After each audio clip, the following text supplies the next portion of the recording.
नमस्कार दोस्तों, जय श्री राधे कृष्णा। आज हम आपके लिए गुरुवार व्रत की पूरी कथा, जिसे सुनने से मिलेगी देव बृहस्पति की कृपा। कथा सुनने के बाद आप हमारे चैनल को सब्सक्राइब करें, बेल आइकन को प्रेस करें ताकि हमारी वीडियो की नोटिफिकेशन सबसे पहले आप तक पहुंचे। वीडियो को लाइक और शेयर जरूर करें।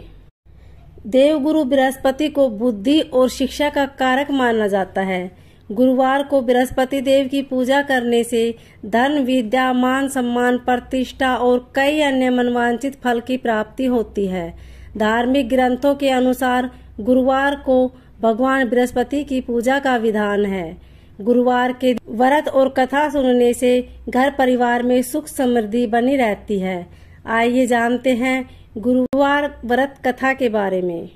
गुरुवार के दिन देव गुरु बृहस्पति की पूजा की जाती है। इस दिन केले की जड़ की विधि विधान से पूजन किया जाता है। गुरुवार व्रत कथा के अनुसार प्राचीन काल की बात है। किसी राज्य में एक बड़ा प्रतापी और दानी राजा राज्य करता था। वह हर गुरुवार को व्रत रखकर दीन दुखियों की मदद करके पुण्य प्राप्त करता था, परंतु ये बात उसकी रानी को अच्छी नहीं लगती थी। वह न तो व्रत करती थी और न ही दान पुण्य में विश्वास रखती थी। इतना ही नहीं, वह राजा को भी ऐसा करने से मना करती थी। एक समय की बात है, राजा शिकार खेलने के लिए वन गए। घर पर रानी और दासी थी। उसी समय गुरु बृहस्पति देव साधु का रूप धारण कर राजा के दरवाजे पर भिक्षा मांगने आए। साधु ने जब रानी से भिक्षा मांगी तो वह कहने लगी, हे साधु महाराज, मैं इस दान और पुण्य से तंग आ गई हूँ। आप कोई ऐसा उपाय बताइए जिससे कि सारा धन नष्ट हो जाए और मैं आराम से रह सकूं। इतना सुनकर बृहस्पति देव ने कहा, हे देवी, तुम बड़ी विचित्र हो। संतान और धन से कोई दुखी होता है क्या? अगर अधिक धन है तो इसे शुभ कार्य में लगाओ। कुंवारी कन्याओं का विवाह कराओ। विद्यालय और बाग बगीचे का निर्माण कराओ, जिससे तुम्हारे दोनों लोग सुधरे। परंतु साधु की इन बातों से रानी को खुशी नहीं हुई। उसने कहा कि मुझे ऐसे धन की आवश्यकता नहीं है जिसे मैं दान दूं और जिसे संभालने में मेरा सारा समय नष्ट हो जाए। तब साधु ने कहा, अगर तुम्हारी ऐसी इच्छा है तो मैं जैसा तुम्हें बताता हूँ तुम वैसा ही करना। गुरुवार के दिन तुम घर को गोबर से लीपना, अपने बालों को पीली मिट्टी से धोना, राजा से हजामत बनाने को कहना, भोजन में मांस मंदिरा का प्रयोग करना, कपड़े धोबी के यहाँ धुलने देना। इस प्रकार 7 बृहस्पतिवार करने से तुम्हारा समस्त धन नष्ट हो जाएगा। इतना कहकर साधु के रूप में बृहस्पति देव अंतर्ध्यान हो गए। साधु के अनुसार कई बातों को पूरा करते हुए रानी को केवल 3 बृहस्पतिवार ही बीते थे कि उनकी समस्त धन संपत्ति नष्ट हो गई। भोजन के लिए राजा का परिवार तरसने लगा। तब एक दिन राजा ने रानी से कहा कि हे रानी, तुम यहीं रहो, मैं दूसरे देश को जाता हूँ, क्योंकि यहाँ पर सभी लोग मुझे जानते हैं, इसलिए मैं कोई छोटा कार्य नहीं कर सकता।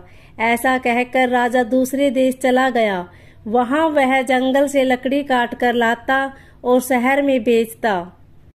इस तरह वह अपना जीवन व्यतीत करने लगा। इधर राजा के परदेश जाते ही रानी और दासी रहने लगी। एक बार जब रानी और दासी को 7 दिन तक बिना भोजन के रहना पड़ा तो रानी ने अपनी दासी से कहा, हे दासी, पास ही के नगर में मेरी बहन रहती है।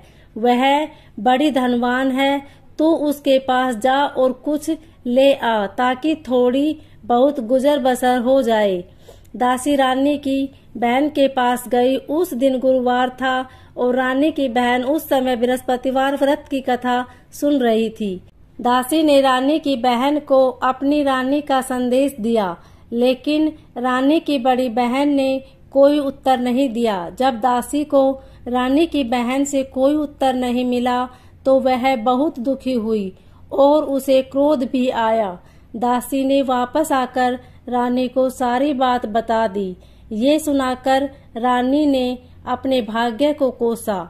उधर रानी की बहन ने सोचा कि मेरी बहन की दासी आई थी, परंतु मैं उससे नहीं बोली, इससे वह बहुत दुखी हुई होगी। वह कथा सुनकर और पूजा समाप्त करके वह अपनी बहन के घर आई और कहने लगी, हे बहन, मैं बृहस्पतिवार का व्रत कर रही थी।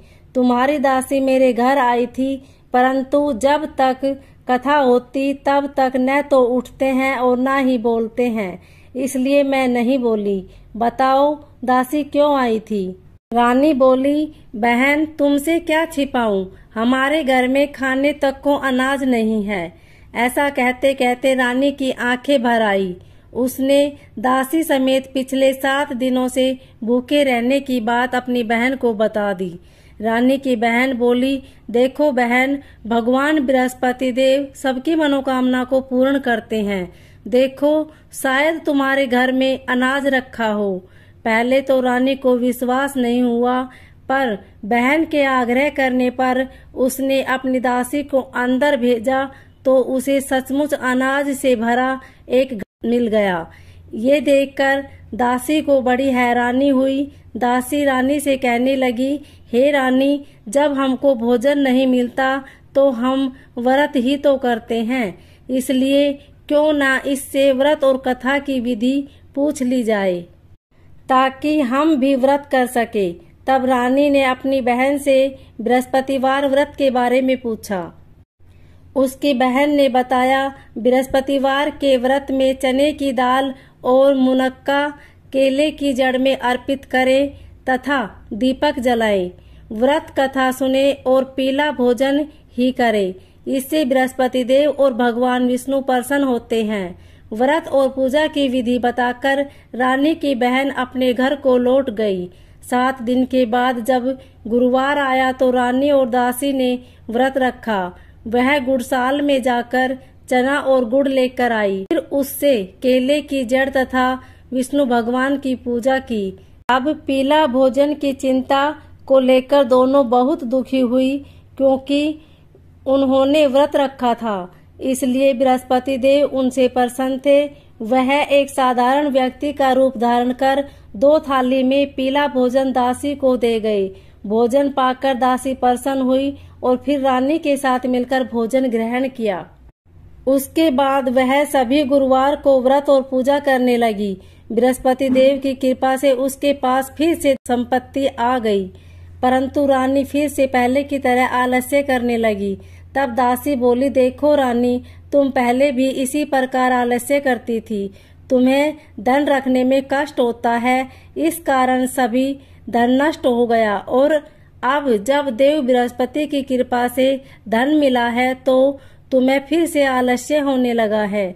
रानी को समझाते हुए दासी कहती है कि बड़ी मुसीबतों के बाद हमने ये धन पाया है, इसलिए हमें दान पुण्य करना चाहिए, भूखों को भोजन कराना चाहिए और धन को शुभ कार्य में खर्च करना चाहिए।